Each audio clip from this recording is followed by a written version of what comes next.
उदय सिंह सिसोदिया, मथुरा का रहने वाला हूँ। ये मेरी पत्नी है, इनको पार्किंसन का डिजीज़ था। ये 10 साल पहले बाएँ हाथ से शुरू हुई थी पार्किंसन, तो थोड़ा हाथ हिलता था। बाद में वो बढ़ता गया, दवाई चलती रही और बढ़ते-बढ़ते फिर मुँह भी हिलना शुरू हो गया, और जब हिलना उसके भी बाद दवा चलाते रहे, क्योंकि कोई पता नहीं था कि कोई सर्जरी है इसमें।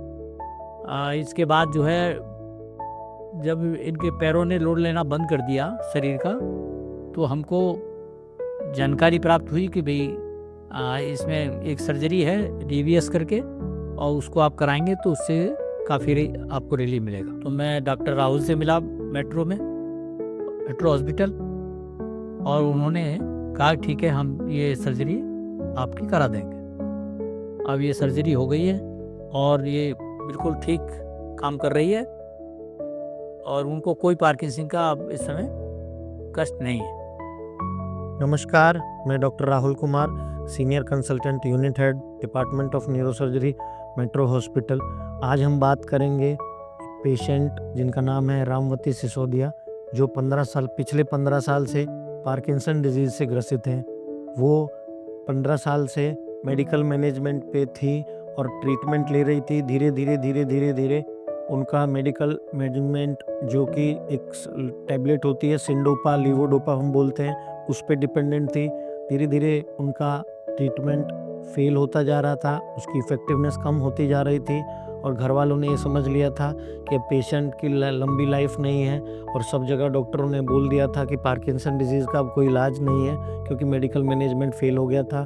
तो आज हम इस वीडियो के माध्यम से आपसे ये शेयर करना चाह रहे हैं कि पार्किंसन डिजीज़ का सर्जिकल ट्रीटमेंट अवेलेबल है, और अभी रिसेंटली हमने रामवती जी का पार्किंसन डिजीज़ का सर्जिकल ट्रीटमेंट, जिसका नाम है DBS, deep brain stimulation surgery के द्वारा सफल इलाज करा है। पार्किंसन डिजीज़ पहले हम डिस्कस करेंगे कि पार्किंसन डिजीज़ में होता क्या है। पार्किंसन डिजीज़ में मेनली 3 टाइप की चीज़ें होती हैं, 3 प्रकार के सिम्टम्स होते हैं। पहला ब्रेडिकाइनेशिया, जिनको हम बोलते हैं कि बहुत बॉडी की मूवमेंट्स, हाथ पैरों की मूवमेंट्स, फेस की मूवमेंट्स, सब टाइप की मूवमेंट्स बहुत कम हो जाती है। दूसरा ट्रेमर्स आना, हाथ पैर पे, फेस पे, चेहरे पे, सब जगह मूवमेंट्स होती रहती है, ट्रेमर्स हैं। और तीसरा रिजिडिटी, हाथ पैर बिल्कुल टाइट हो जाते हैं, जिससे पेशेंट चल नहीं पाता है, बेड रिडन हो जाता है। इन सब का इनिशियली ट्रीटमेंट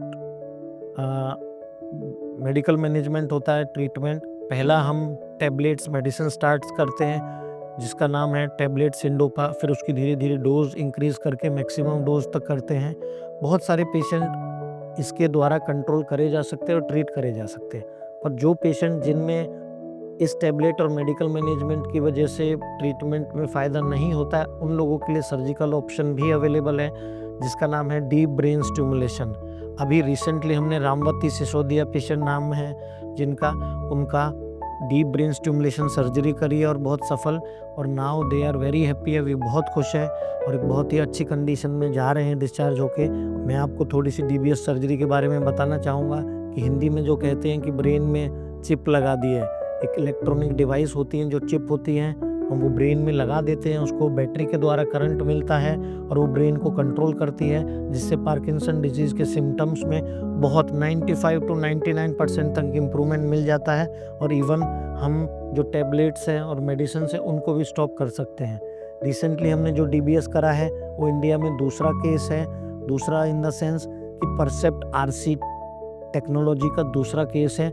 इसमें पहले 2 फ़ायदे होते हैं, एक ये बैटरी लाइफ इसकी जो होती है वो 15 साल है, दूसरा this is the battery with having a special bidirectional electrodes which are having a special direction of the brain and brain sensing technology.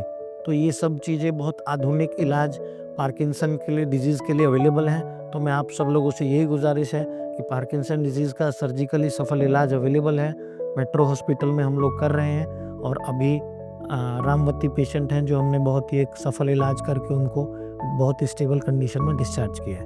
धन्यवाद।